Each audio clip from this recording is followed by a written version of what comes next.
Capítulo 5. Se predice el advenimiento terrenal de Cristo. Avenida de Cristo a la tierra para ser revestido de carne, no era un acontecimiento inesperado ni desconocido. Siglos antes de este gran suceso, los judíos profesaban la creencia de estar esperando el advenimiento de su rey, y en las ceremonias de su adoración, así como en las devociones privadas, la venida del Mesías prometido figuraba prominentemente en las súplicas de Israel a Jehová. Es cierto que había mucha diversidad entre la opinión laica y la exposición rabínica concerniente al tiempo y manera de su aparición, pero la certeza del hecho se hallaba establecida fundamentalmente en las creencias y esperanzas de la nación hebrea. Los anales que conocemos como los libros del Antiguo Testamento, junto con otros escritos inspirados, en un tiempo considerados auténticos, pero excluidos de recopilaciones posteriores por no ser estrictamente canónicos, existían entre los hebreos no solo al tiempo del nacimiento de Cristo, sino desde mucho antes. El origen de estas escrituras se halla en la proclamación de la ley, por conducto de Moisés, que también la escribió y entregó a la custodia oficial de los sacerdotes, con el mandamiento expreso de que se leyera en las asambleas del pueblo en ocasiones especiales. Con el transcurso de los siglos se añadieron a estos primeros escritos las declaraciones de profetas divinamente comisionados, los anales de cronistas designados y los cánticos de poetas inspirados, de modo que en los días del ministerio de nuestro Señor, los judíos poseían una importante recopilación de escritos que ellos aceptaban y reverenciaban como autorizados. Estos anales, así como otras escrituras que los antiguos israelitas poseían, abundan en predicciones y promesas referentes al advenimiento terrenal del Mesías. El patriarca de la raza humana, Adán, se regocijó por la certeza del ministerio señalado del Salvador, mediante cuya aceptación, el transgresor, podría lograr la redención. En la promesa de Dios, pronunciada a raíz de la caída, se hace breve mención del plan de salvación, cuyo autor es Jesucristo, en el cual se dice que aun cuando el diablo, representado por la serpiente en el Edén, tuviera el poder para herir el calcañar de la posteridad de Adán, la fuerza para herir la cabeza del adversario vendría por conducto de la descendencia de la mujer. Es significativo que por medio de la posteridad de la mujer se iba a realizar esta promesa de la victoria final sobre el pecado y su efecto inevitable, la muerte, ambos traídos al mundo a causa de Satanás, el enemigo mortal del género humano. Observemos que no se extendió la promesa al hombre en forma particular, ni a la pareja. El único caso en que una mujer ha concebido sin conocer varón en la carne, fue el nacimiento de Jesús el Cristo, hijo terrenal de una madre mortal, engendrado por un Padre inmortal. Él es el unigénito del Padre eterno en la carne, y nació de mujer. Por medio de las Escrituras, aparte de las que están incorporadas en el Antiguo Testamento, nos enteramos con mayor claridad de las revelaciones que Dios otorgó a Adán sobre la venida del Redentor. Como resultado natural e inevitable de su desobediencia, Adán perdió el alto privilegio del cual previamente había podido disfrutar, el de una asociación directa y personal con su Dios. No obstante, un ángel del Señor lo visitó en su estado caído y le reveló el plan de redención, y pasados muchos días, un ángel del Señor se apareció a Adán, y le dijo, ¿por qué ofreces sacrificios al Señor? Y Adán le contestó, no sé, sino que el Señor me lo mandó. Entonces el ángel le habló, diciendo, esto es a semejanza del sacrificio del unigénito del Padre, lleno de gracia y de verdad. Por consiguiente, harás cuanto hicieres en el nombre del Hijo, y te arrepentirás e invocarás a Dios en el nombre del Hijo para siempre jamás. Y ese día descendió sobre Adán el Espíritu Santo que da testimonio del Padre y del Hijo, diciendo, soy el unigénito del Padre desde el principio, desde ahora y para siempre, para que así como has caído pueda ser redimido, también todo el género humano, aun cuantos quisieren. Enoc, hijo de Yerad y padre de Matusalén, dio fe de esta revelación dada por el Señor a Adán, en la 30.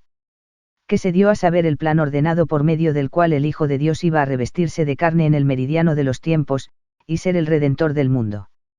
Las palabras de Enoc nos dan a entender que también a él, así como a Adán, su gran progenitor, se reveló el nombre preciso por el cual sería conocido el Salvador entre los hombres, el nombre de Jesucristo, el único nombre que se dará debajo del cielo mediante el cual vendrá la salvación a los hijos de los hombres. El convenio de Dios con Abraham, reiterado y confirmado a Isaac, y luego a Jacob, de que por medio de su posteridad serían bendecidas todas las naciones de la tierra, vaticinó el nacimiento del Redentor por medio de ese linaje escogido. Su cumplimiento constituye la herencia bendita de las edades. Al conferirle su bendición patriarcal a Judá, Jacob profetizó: no será quitado el cetro de Judá, ni el legislador de entre sus pies, hasta que venga Silo, y a él se congregarán los pueblos. El cumplimiento de las condiciones expuestas en la predicción, concernientes a la situación de la nación judía al tiempo del nacimiento de nuestro Señor, confirmó que Silo significa el Cristo. Moisés proclamó la venida de un gran profeta en Israel, cuyo ministerio iba a ser de tan grave importancia, que todos los hombres que no lo aceptaran caerían bajo condenación, y las escrituras posteriores muestran de una manera conclusiva que esta predicción se refería exclusivamente a Jesucristo. Así fue como el Señor habló a Moisés: profeta les levantaré de en medio de sus hermanos, como tú, y pondré mis palabras en su boca, y él les hablará todo lo que yo le mandare. Mas a cualquiera que no oyere mis palabras que él hablare en mi nombre, yo le pediré cuenta. El sistema de sacrificios, expresamente requerido por el Código Mosaico, era esencialmente un prototipo de la muerte expiatoria que habría de efectuar el Salvador sobre el Calvario. La sangre de innumerables víctimas del altar, inmoladas por los sacerdotes de Israel en el curso de sus rituales prescritos, fluyó como corriente profética durante el transcurso de los siglos, desde Moisés hasta Cristo, a semejanza de la sangre del Hijo de Dios, señalada para ser vertida como sacrificio propiciatorio para la redención de la raza humana. Sin embargo, como ya se ha indicado, la institución de los sacrificios cruentos, como sombra de la muerte futura de Jesucristo, data desde el principio de la historia humana, pues a Adán le fue requerido ofrendar sacrificios de animales por el derramamiento de sangre, y le fue explicado categóricamente que el significado de la ceremonia era una semejanza del sacrificio del unigénito del Padre. El Cordero Pascual, muerto en cada familia israelita durante la celebración anual de la Pascua, era un tipo particular del Cordero de Dios, el cual en el debido tiempo padecería la muerte por los pecados del mundo. Fue en la época de la Pascua que se efectuó la crucifixión de Cristo, y esta consumación del sacrificio supremo, del cual los corderos pascuales solo habían sido prototipos menores, causó que el apóstol Pablo afirmara más tarde: porque nuestra Pascua, que es Cristo, ya fue sacrificada por nosotros. En medio de sus graves aflicciones, Job se regocijó por su testimonio del Mesías que habría de venir, y lleno de convicción profética, declaró: yo sé que mi Redentor vive, y al fin se levantará sobre el polvo. En los himnos del salmista David abundan frecuentes alusiones a la vida terrenal de Cristo, de la cual se describen en detalle muchas circunstancias, y en cuanto a estas, hallamos en las Escrituras del Nuevo Testamento la corroboración de lo declarado. Isaías, cuyo oficio profético fue honrado por el testimonio personal de Cristo y de los apóstoles, manifestó en numerosos pasajes el peso de su convicción respecto del importante suceso del advenimiento y ministerio del Salvador en la tierra. Con la fuerza de la revelación directa habló de la maternidad divina de la Virgen, de la cual habría de nacer Emmanuel, y más de 7 siglos después, el ángel del Señor reiteró su predicción. Mirando lo que habría de acontecer al cabo de las edades, el profeta vio el cumplimiento de los propósitos divinos, tal como si ya se hubiesen realizado, y cantó triunfalmente: porque un niño nos es nacido, hijo nos es dado, y el principado sobre su hombro, y se llamará su nombre admirable, consejero, Dios fuerte, Padre eterno, príncipe de paz. Lo dilatado de su imperio y la paz no tendrán límite, sobre el trono de David y sobre su reino, disponiéndolo y confirmándolo en juicio y en justicia desde ahora y para siempre. 31. Gabriel, enviado de la presencia de Dios a la Virgen escogida de Nazaret, repitió la bendita promesa poco antes de su cumplimiento. De acuerdo con lo que le fue revelado al profeta Isaías, y lo que éste proclamó, el futuro Señor representaba la rama viva que brotaría del tronco imperecedero simbolizado por la familia de Isaí, la piedra de fortaleza que surtiría estabilidad a Sión, el pastor de la casa de Israel, la luz del mundo, así a los gentiles como a los judíos, jefe y maestro de su pueblo. Esta misma voz inspirada predijo al precursor que clamaría en el desierto: preparad camino a Jehová, enderezad calzada en la soledad a nuestro Dios. A Isaías le fue permitido leer los anales de lo futuro, en lo concerniente a muchas situaciones particulares relacionadas con la vida humilde y muerte expiatoria del Mesías. El profeta vio en él a uno que sería despreciado y desechado entre los hombres, un varón de dolores, experimentado en quebrantos, uno que sería herido y molido por las transgresiones de la raza humana, y a quien sería imputado el castigo de las iniquidades de todos nosotros, un sacrificio paciente y dispuesto, mudo en la aflicción, como cordero que es llevado al matadero. Con igual certeza profética fue declarada la muerte del Señor entre pecadores, y su sepultura en la tumba de los ricos. A Jeremías vino con toda claridad la palabra del Señor, anunciando el advenimiento cierto del Rey, por medio del cual se aseguraría el rescate de Judá y de Israel, el príncipe de la casa de David, por medio de quien habría de realizarse la promesa divina otorgada al hijo de Isaí. Bajo la influencia del mismo espíritu profetizaron Ezequiel, Oseas y Miqueas. En medio de sus profecías fatídicas, Zacarías prorrumpe en acción de gracias y alabanzas, en alegre apóstrofe, al ver en visión la sublimidad sencilla de la entrada triunfal del Rey en la ciudad de David. Entonces el profeta lamenta el llanto de la nación afligida que, como se había previsto, traspasaría al Salvador del género humano, aún hasta la muerte, y declara que cuando su propio pueblo, agobiado por el pesar, le pregunte, ¿qué heridas son estas en tus manos? Y él responderá, con ellas fui herido en casa de mis amigos. Y aún se predijo, como si fuera en parábola, la cantidad precisa que habría de pagarse por la traición del Cristo. El testimonio del Señor resucitado convierte en incontrovertible el hecho de que estas afirmaciones de los profetas del Antiguo Testamento se referían a Jesucristo y a él únicamente. A los apóstoles que se hallaban reunidos él dijo, estas son las palabras que os hablé, estando aún con vosotros, que era necesario que se cumpliese todo lo que está escrito de mí en la ley de Moisés, en los profetas y en los salmos. Entonces les abrió el entendimiento para que comprendiesen las Escrituras, y les dijo, así está escrito, y así fue necesario que el Cristo padeciese, y resucitase de los muertos al tercer día. Juan el Bautista, cuyo ministerio precedió inmediatamente el de Cristo, proclamó la venida de uno más poderoso que él, uno que bautizaría con el Espíritu Santo, y categóricamente declaró que Jesús de Nazaret era el Hijo de Dios, el Cordero que tomaría sobre sí la carga de los pecados del mundo.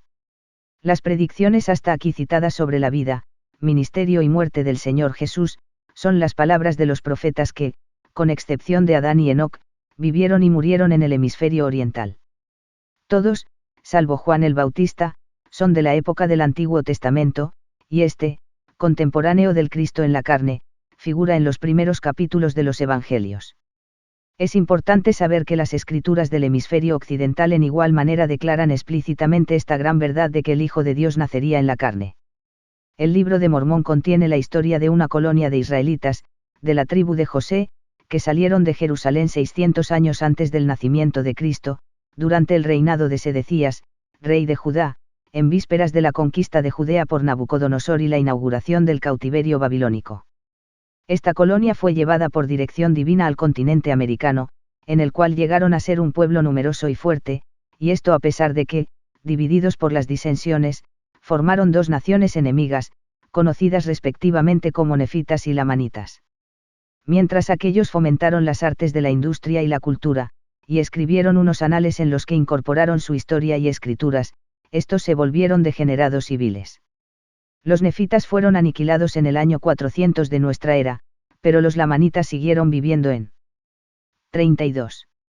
Su estado degradado, y en la actualidad son conocidos como los indios americanos. Abundan en los anales nefitas, desde su origen hasta el tiempo del nacimiento de nuestro Señor, predicciones y promesas concernientes al Cristo, y a esta historia sigue una relación de la visita real del Salvador resucitado entre los nefitas, así como del establecimiento de su iglesia entre ellos. El Señor había revelado a Lijaí, director de la colonia, el tiempo, lugar y manera del entonces futuro advenimiento de Cristo, junto con muchos datos importantes de su ministerio y la obra preparatoria de Juan como su precursor. Se recibió esta revelación mientras la compañía viajaba por el desierto de Arabia, antes de cruzar las grandes aguas. Nefi, uno de los hijos de Lijaí y sucesor suyo en el nombramiento profético, escribió la profecía en esta forma. Sí, 600 años después que mi padre saliera de Jerusalén, el Señor Dios levantaría un profeta entre los judíos, sí, un Mesías, o en otras palabras, un Salvador del mundo. Y también les habló concerniente a los profetas, del gran número de ellos que habían testificado de estas cosas relativas a este Mesías de quien él había hablado, o de este Redentor del mundo. Por lo tanto, toda la humanidad se hallaba en un estado caído y perdido, y así estarían siempre, a menos que confiasen en este Redentor. Y también les habló acerca de un profeta que había de preceder al Mesías para preparar la vía del Señor, sí, y que proclamaría en el desierto, preparad la vía del Señor y enderezad sus senderos, Porque entre vosotros está aquel a quien no conocéis, más poderoso es que yo, y la correa de su zapato no soy digno de desatar. Y mi padre habló mucho de estas cosas. Y también dijo que bautizaría en Betábara, al otro lado del Jordán, y añadió que bautizaría en el agua, y que aún el Mesías mismo sería bautizado por él en el agua, y que después de haber bautizado al Mesías en el agua, vería y daría testimonio de haber bautizado al Cordero de Dios, que quitaría los pecados del mundo. Y aconteció que después de haber dicho esto, mi padre habló con mis hermanos tocante al Evangelio que sería predicado entre los judíos, y tocante a la caída de los judíos en la incredulidad. Y luego que hubiesen matado al Mesías que había de venir, sí, después de haberlo matado, resucitaría de entre los muertos y se manifestaría a los gentiles por medio del Espíritu Santo. Nefi escribió en una época posterior, ya no como el cronista de su padre, sino como profeta y revelador que declaraba la palabra de Dios cual ahora le era revelada. Le fue permitido ver en visión y declarar a su pueblo las circunstancias del nacimiento del Mesías, su bautismo por Juan y el ministerio del Espíritu Santo con el signo acompañante de la paloma, vio a nuestro Señor obrar como maestro de justicia entre el pueblo, y sanar a los afligidos y echar fuera a los espíritus malos, vio y dio testimonio de las escenas trágicas sobre el Calvario, presenció y predijo el nombramiento de los 12 escogidos, los apóstoles del Cordero, porque así los llamó él. Ángel que le manifestó la visión. Además, habló de la iniquidad de los judíos, a quienes vio combatiendo a los apóstoles.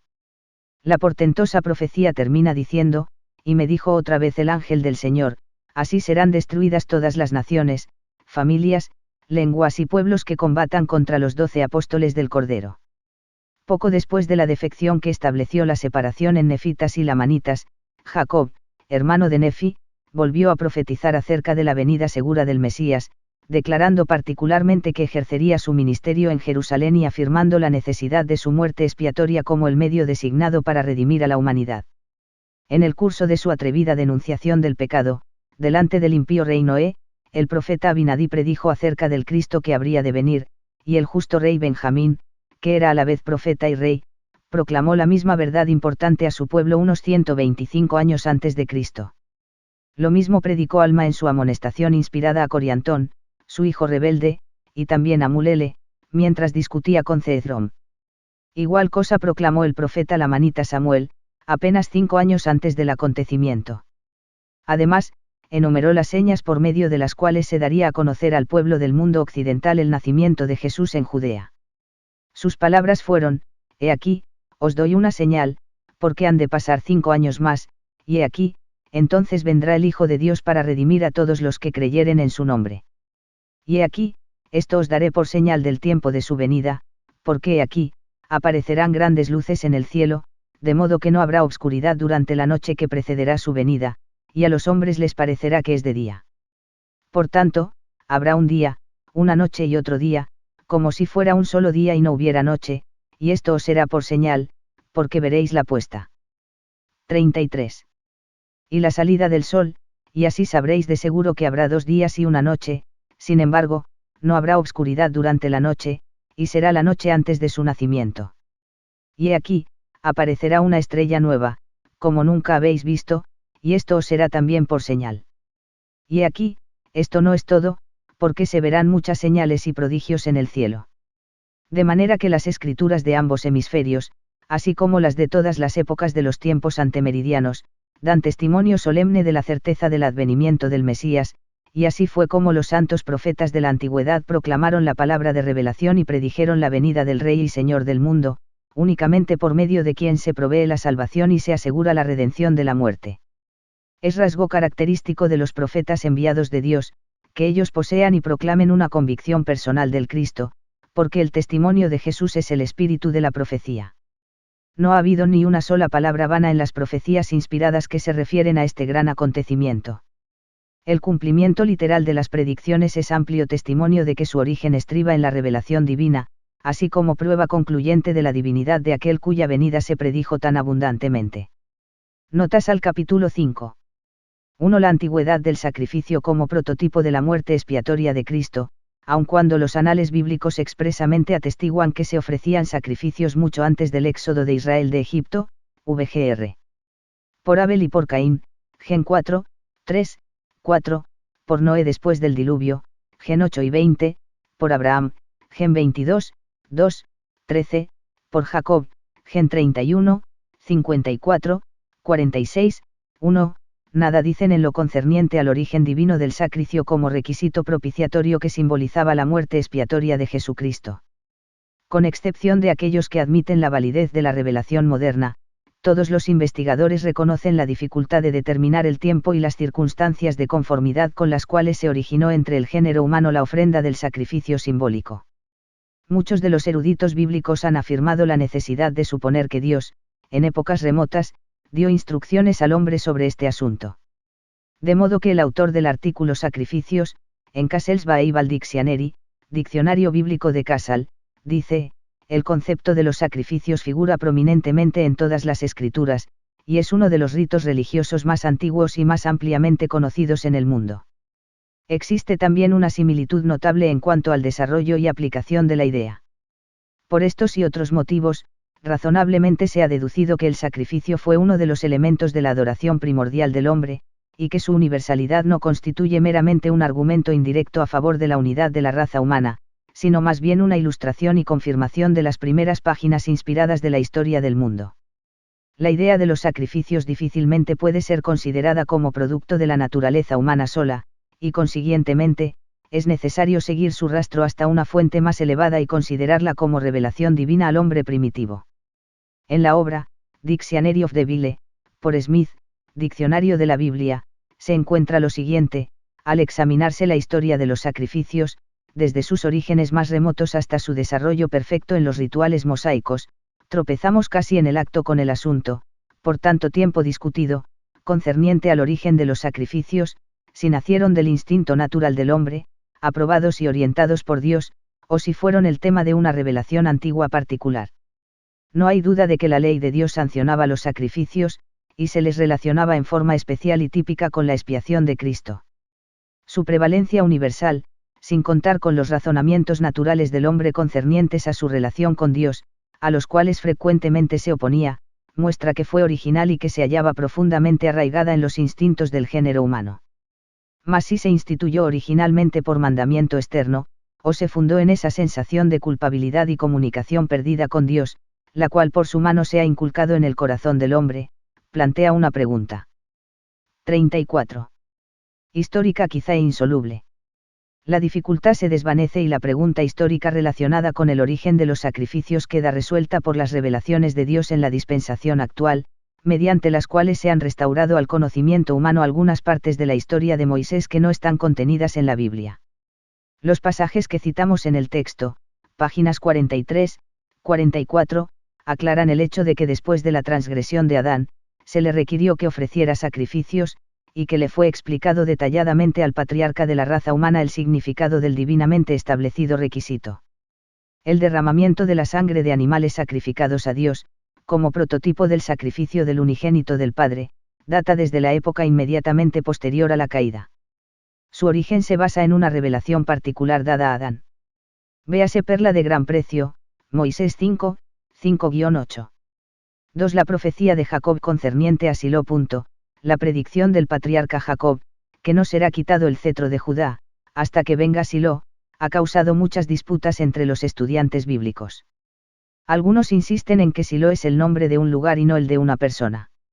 No hay la más leve duda de que existía un lugar que llevaba el nombre de Silo o Silo, véase Yas 18, 1, 7 y 51, 21, 2, 22, 9, 1 Sam 1, 3, Yas 7 y 12, pero el nombre que se halla en Génesis 49, 10 es claramente el de una persona. Aquí conviene aclarar que muchas autoridades eminentes consideran como correcto el uso del nombre en la versión de la Biblia. De modo que en Commentary of the Holy Bible, comentario a la Santa Biblia, por Dummelo, leemos, los judíos, así como los cristianos, siempre han considerado este versículo como una admirable profecía de la venida del Mesías. En la forma en que se ha citado, el versículo completo predice que Judá retendría la autoridad hasta el advenimiento del rey legal, el Mesías, al cual se congregarían todos los pueblos. Y hablando en forma general, se puede decir que los últimos vestigios del poder legislativo judío, representado por el Sanedrín, no desapareció sino hasta la venida de Cristo y la destrucción de Jerusalén, época en que se estableció su reino entre los hombres. Adam Clarke analiza brevemente, en su amplísimo Bible Commentary, comentario a la Biblia, las objeciones presentadas contra la admisión de este pasaje como evidencia de que se refiere al advenimiento del Mesías, y las declara sin fundamento. Su conclusión en cuanto al significado del pasaje está expresada en estos términos: Judá continuará como tribu separada hasta que venga el Mesías, lo cual efectivamente sucedió, y después de su venida, la tribu de referencia se confundió con las otras, de manera que toda distinción ha quedado perdida desde esa época.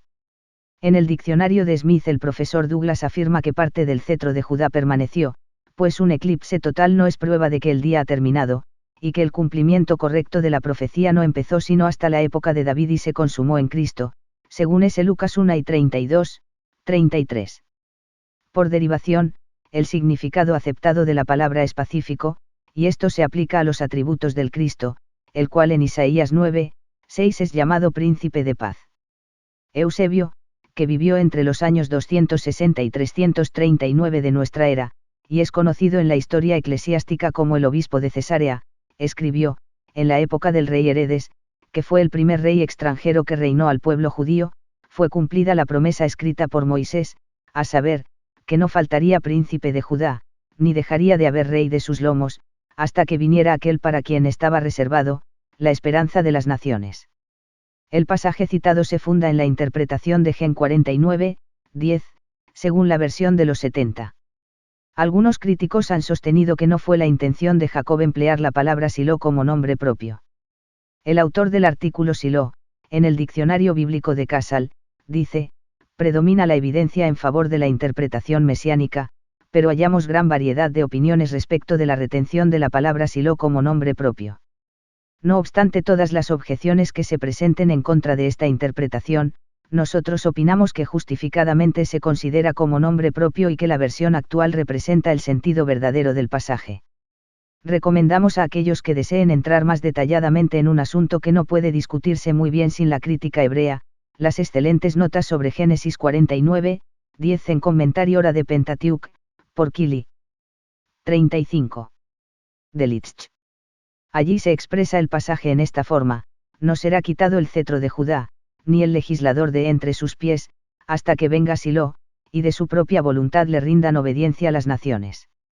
A pesar de esta impugnación de la interpretación mesiánica por parte de algunos escritores, aun de aquellos de quien difícilmente lo esperaríamos, vemos que los sucesos históricos confirman esta explicación en lugar de debilitarla.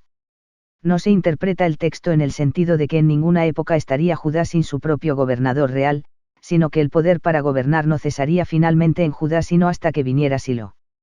Las objeciones que se fundan en la cautividad babilónica y otras interrupciones similares no son válidas, porque es la terminación completa y final lo que se designa, y esto no sucedió sino hasta después del tiempo de Cristo.